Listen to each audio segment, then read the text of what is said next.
Menga savol berishadi. Hozirgi O'zbekiston blogerlarga munosabatingiz? Hech qanaqa ularga munosabatim yo'q. Lekin ularni ko'rayotgan auditoriyaga nihoyatda katta e'tirozim bor. Dunyoning eng zo'r universiteti Oksfordga borib, Oksford universiteti to'g'risida 7 qiziqarli faktlar degan video olgandim. Ana endi xudo xolasa super informativ bomba bo'ladi. Ko'plab yoshlarimiz mana shu universitetga qiziqishi bo'ladi va ular albatta intilishadi.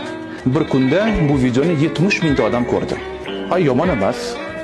Va o'sha paytda boshqa bir kanalda shunday bir suhbat chiqdi va bir san'atkorimiz bilan, hozir juda bir mashhur san'atkor, ayniqsa oilasi juda ham mashhur, intervyuning sarlavhasi shunday edi. Palonchi san'atkorni 5 ta farzandi, 5 xil erkaklar ekan.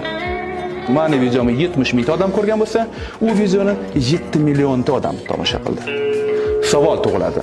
Muammo blogerlardanmi yoki auditoriyadanmi?